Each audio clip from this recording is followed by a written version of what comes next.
What? Bang! Whoa! Wrestling podcast. Just when they think they got the answers, I change the question. Rep screwed rep. Yeah. Woo!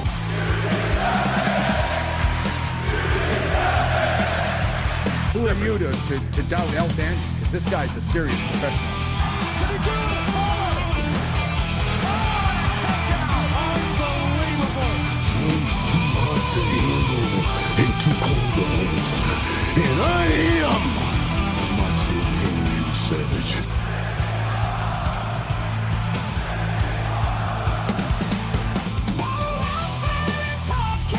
Shut your mouth, you thong-wearing fatty. I said WWE stands for. It's me, Austin. I will never retire. Promotional consideration paid for by the following.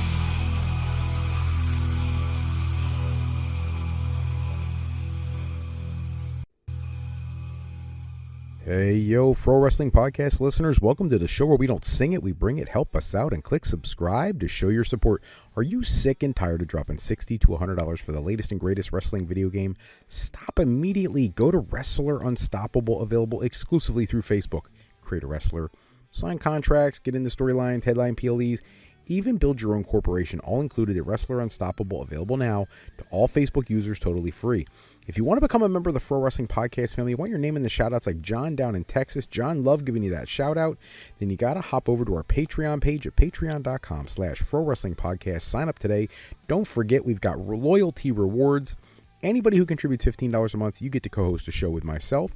If you are contributing $7.50 a month, you can get put into a drawing to also co-host an episode with me, just like my buddy John, who we are in the process of putting together some Patreon exclusive content. We'll get that out to you guys who are subscribers very soon. Hello, everybody, and welcome to this episode of the Pro Wrestling Podcast. If you've got questions, comments, something you want me to touch on in a future episode, make sure you give me a call. The Pro Wrestling Sound Off line 267-642-1160, and we will get to those questions, comments, and concerns in the future. Tonight, lots of things to cover. It's been a hot minute. It's a crazy month of November.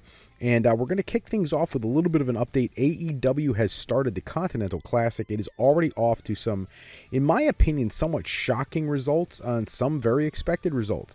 Let's go down through the list. First off, Kyle Fletcher defeating Kazuchika Okada by pinfall in the opening match on Thanksgiving Eve's Dynamite. Did not expect that. Really didn't. I really thought they would protect Okada as the defending Continental Classic winner, but apparently they want to get that loss for him out of the way early and help build Kyle Fletcher, who I think will be the front runner to challenge Okada for the point total in that Gold League. Now, the other match in the Gold League that night, Kevin Knight defeating Darby Allin by pinfall, and that also a complete shock to me. And look, don't get me wrong, I'm not disrespecting Kevin Knight in any way, shape, or form.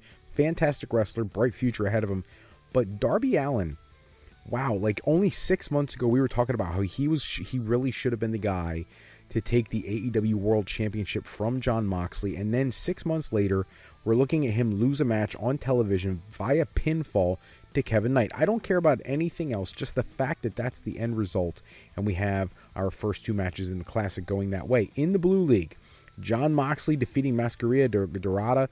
I think that was kind of a preordained thing. It was going to happen. Moxley's going to be booked strong. He's going to be one of the top point getters in the Blue League. In the other match, Claudio Castagnoli defeated Orange Cassidy. That one also somewhat surprising. So when you think about this, Kyle Fletcher, Kevin Knight, Jon Moxley, and Claudio all picking up 3 points on the opening night of the tournament. Now, heading into Collision, Pac defeats Speedball Mike Bailey by technical submission. He gets his first 3 points. So if you look at the Death Riders going 3 for 3 in the opening matches, all scoring 3 points.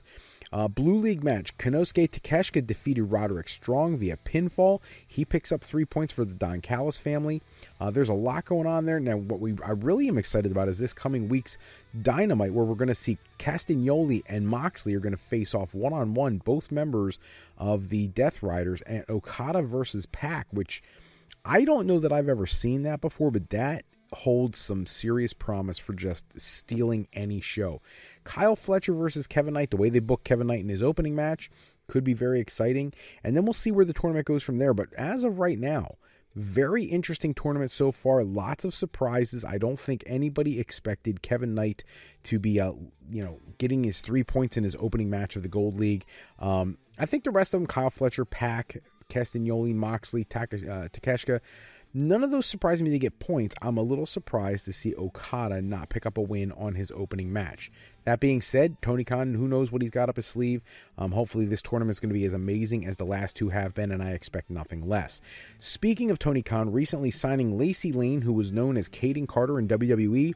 She had an appearance on AEW's television program, and Fightful Select reported that she has signed a full-time contract with AEW after her match with Mercedes Moné on Title Tuesday.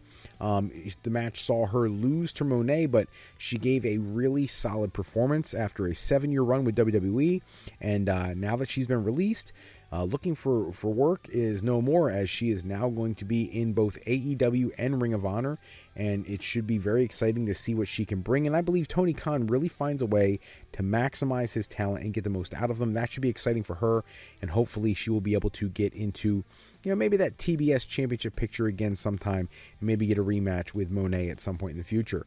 Got to give an update on Andrade. He doesn't do a lot of talking media appearances, but on TV as Teca Deportes, he was having an interview speaking about a couple very poignant issues. One being the release from WWE was for using medicine and supplements that are banned under WWE's wellness policy, but his argument was that there's certain medicines that are allowed in Mexico which aren't in WWE. Not necessarily being performance enhancing, but certainly that they're available in Mexico and not WWE. It does make you wonder what exactly he was on. He didn't give any clarification of what they were. I think that might have been helpful. There's some people who, standard over-the-counter medications can sometimes come up as a flag. I think it really depends what it was. The other conversational piece was about WWE's 12-month no-compete clause that was in his contract. He did verify that it is a 12-month non-compete clause. It's enforceable worldwide. He said he didn't know that it existed when he signed the deal with WWE, but his representatives and WWE are negotiating and closing in on an agreement which would allow him to get back in the ring. He did state that his lawyers are negotiating with WWE. He's optimistic they can find a resolution. He doesn't want to serve out the full gear. And if you look at the comments made by people like Eric Bischoff, David Otunga, and several others, really thinking about whether or not, if this went to court, whether WWE could enforce a non-compete like this. Most people think no, but in this case, what I find very interesting is one of the comments he makes early in the report is about the fact that despite having his contract terminated by WWE, he said that it was an amicable split. It wasn't, there was no ill will, no bad feelings or things of that nature, which I can't believe I'm going to say this, leaves the door open, in my opinion, to a return at some point to WWE, which at the time of the break of the news story that he was gone, I didn't think was even possible. With the way he's speaking here, maybe it is, maybe the door's not as slammed shut as we thought it was. However, the more poignant part is he is not willing to pursue legal action against WWE, according to Dave Meltzer, which could be him tipping his hat that he may actually have some aspirations to go back there sometime in the future. We'll have to wait and see. Somebody who's not returning to WWE anytime soon is Seth Rollins. He did offer an update on his current medical situation. He was on Something's Burning, a talk show, and speaking about his in-ring return, he said once he gets this thing off, there's a quote from him referencing the sling on his arm. He said, which is in like another month, then it might be like full vacation mode for a little while before I lock in and start training to get ready for a comeback. The former World Heavyweight Champion talked about his recovery. He said it's going to be a gradual recovery. He doesn't even really know. He had a quote here, says, my guess is about 8 to 12 weeks, plus we'll be moving right into WrestleMania season. I'm hoping for like around February, after all the holiday stuff, I can start to be like, okay, lock in, no more BS. This would be, in my opinion, based on things he's done in the past, I think he is underselling how long, or overselling how long it's going to be. I think he's going to be ready before 12 weeks. I think he may be a Royal Rumble returnee. If not, I don't think it's going to take all the way till WrestleMania for him to get back. I just don't. And there's always a way to insert him into something. If you think about it, they didn't build anything with Cody Rhodes when Cody returned to the company and went against Seth Rollins at WrestleMania, and it was just fine. So I would not be surprised if he is still able to be a part of WrestleMania, but absolutely not in the way they originally wanted him to be, which the reports out there were that it was going to be he and Roman for the World Heavyweight Championship. That obviously is off the table now, at least in the short term. I guess maybe progress on his injury would determine if that comes back on the board, but I highly doubt it at this point. I think we're moving much closer towards CM Punk versus Roman Reigns instead. Dave Meltzer in the news talking about WWE and their motivation for acquiring AAA, and basically his take on it is not necessarily for the Mexican market, but to get AAA television in the United States market, where he claims is where you can make money. He says, quote, hopefully both make money and be on a platform that people actually watch. Right now it's on YouTube, which is a platform people watch, but it's not really a big money-making platform. So that would obviously be a major goal for AAA, is to get it on U.S. television or a major streaming service like Peacock or something. That's a quote from Dave Meltzer.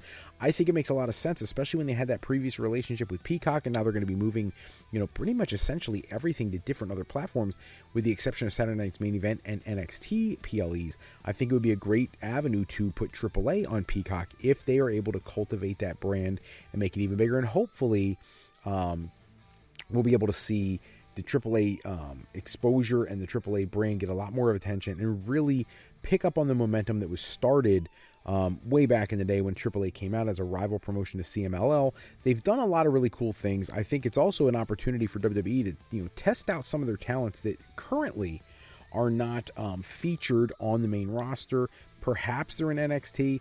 Maybe they're people in developmental, Evolve or something like that, where they can go to Mexico, get some more experience firsthand with that audience. Because let's be honest, the audience down there can be very, very hostile, should we say, at times, and it'll be very interesting to see sometimes how those different talents who've never had that exposure react to those types of fan base.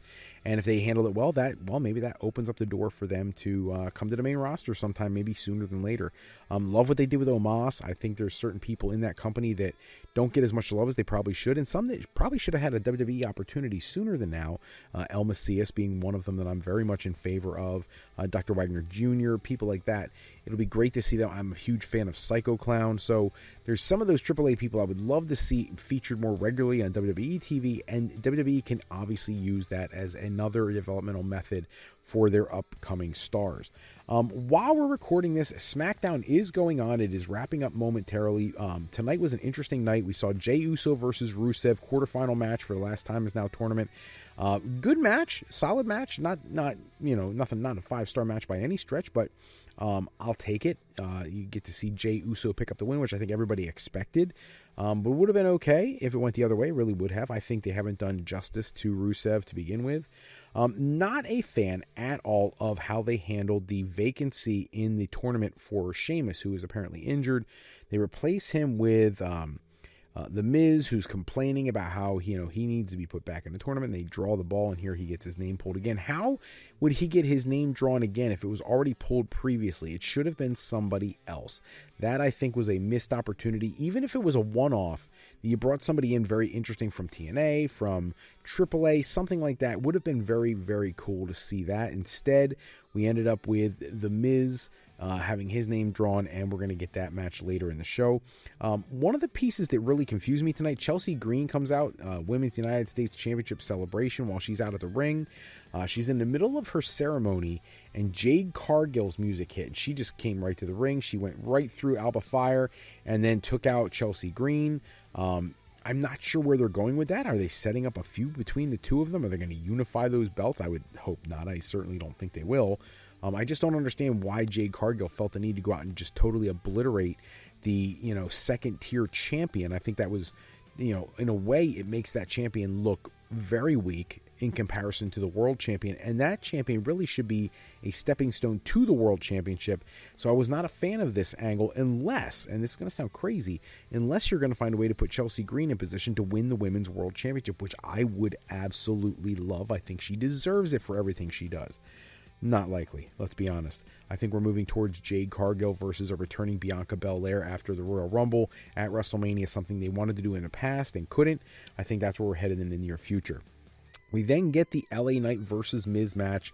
Not a fan of the pairing, the way they put it together, but the match itself wasn't terrible at all. LA Knight picking up the win after a BFT. I think that, no matter who they would have put in this situation, based on the booking that they did in the other surprise reveal opponent matches, I think whoever the surprise reveals were never going to have a chance to actually win anything. They were there more for the the short pop, the cheap heat or whatever. I love the Nick Nemeth one. I love the broski coming out and seeing Zack Ryder as Zack Ryder, not as Matt Cardona. If they're going to bring Ryder back, I would much rather he was Matt Cardona. I think it's a much more serious, more layered character, but whatever. After that, we got what I think is almost disrespectful, a Charlotte Flair versus Asuka match for the advantage in the women's War Games. Don't get me wrong, I'm perfectly fine with the pairing, but what time they were given and the amount of effort that went into this match seemed lackluster compared to the stuff they've done in the past. I felt like this match could have been so much better. Instead, relatively quick match, Flair picking up the win at the end with a natural selection. Not even no figure eight to be found. A little shocking to me. And a clean win over Asuka, one of the premier stars in the women's division. This should have had some kind of schmaz ending, just my opinion. But unfortunately, that was not going to be the case. They gave the win to Charlotte Flair. Now their team will have the advantage, and it is what it is. It's. I just think I never liked the good girls or good guy teams winning the advantage. I didn't like that same thing at Blood and Guts. I hate that when the baby faces get the advantage. Now I understand AEW covered it up very well with the injury angle to Mark Briscoe, which was really strange anyways, just give him the advantage to begin with, but whatever, it is what it is. This I was not a fan of. I'm not sure how they're going to play this off. But we'll have to wait and see. Did love that at the end of the match, Charlotte Flair's throwing up hearts to everybody else in the crowd and all that. I've loved that the people are behind Charlotte Flair now. That's something I think is long overdue. Congrats to her on really breaking through with the fans. And then the final match of the night, the MFTs versus that international coalition, I think Sami Zayn called them. First eliminated was JC Mateo, and didn't expect that. I actually thought the MFTs might run the table and have nobody eliminated. After him, Shinsuke Nakamura, then Tonga Loa, then the Motor City Machine Guns, which I think is absolutely ridiculous, eliminating 2 people, but whatever. Rey Fenix was next, followed by Tama Tonga, which I didn't expect to get beat at all, but it's a count out. We'll take it. But then, of course, Solo Sikoa getting in the ring, and Solo Sikoa actually caught Sami Zayn with a Samoan spike and picks up the win for his team. The MFTs win. Then all of a sudden the lights go out when they come back on. Nikki Cross, Joe Gacy, Eric Rowan, and Dexter Lumis are standing behind Sikoa on the ring apron. Uncle Howdy snuck up on Sikoa and surprised him with his sister Abigail. And I think that is a fantastic way to end the show. I was not a huge fan of a lot of other things that happened on the show, but I think that in particular was a great way to finish the show because it really gave you some excitement and things to build on for the future. We've been building this feud for a long, long time. Now it's time to make it happen. To be honest with you, I would put that sucker on Saturday night's main event for John Cena's final appearance.